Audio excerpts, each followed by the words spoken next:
Let's talk about another topic that has been, I think, growing in interest, and that's cholesterol. It seems like we thought we knew this back, 10, 15 years ago, and now it seems to be shifting a little bit. What do we know about it, and what we need to know about our body, I guess? Sure. So cholesterol, I saw a report, and you have to forgive me because there are things that are said in the mass media from these lovely medical colleagues of mine, I will say, that I'm like, really? Really? I want to just drop over because I'm like, well, we knew that 20 years ago, and we've been screaming at the top of the mountains for a long, long time. The latest one is that cholesterol as the nutrient, we don't really have to worry about, right, as much. Because, we don't, cholesterol, what affects cholesterol in our diet? Saturated fats, and it's sugar.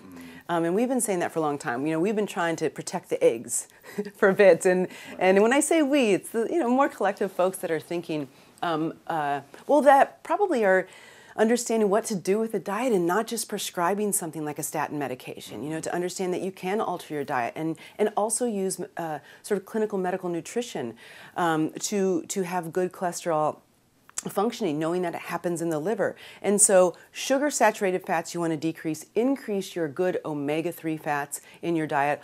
Eggs are just fine, and eggs, like in nature, when you eat them, they've got an emulsifier, they have lecithin in it, so it's a fat emulsifier, and they really have gotten a bad rap. But for the most part, that cholesterol really isn't going to very much affect our cholesterol metabolism and raise our cholesterol where we're at risk for heart disease. And that's what's being said now. We've been saying it for a long time. And when back to what one of your first answers, we're not all the same, and not one thing treats everybody. When you talk about cholesterol, there was a number. And no matter who you were, it was that number. We have to get your cholesterol below that number. Is that thought changing in some circles now? I would hope so, because I think it's important to understand that cholesterol, right? So cholesterol is the mother of all of our steroid hormones. And so after menopause, andropause, all of our hormones are made from cholesterol. So I don't like to drive menopausal women or andropausal men's cholesterol down to these numbers because we want healthy hormone function, especially after that transition and that natural phase of life. And so I think that's really important. So that number, it's all about also, there really is no bad or no good cholesterol. It's how they're measured with each other. So LDL, low density lipoproteins, they're not bad.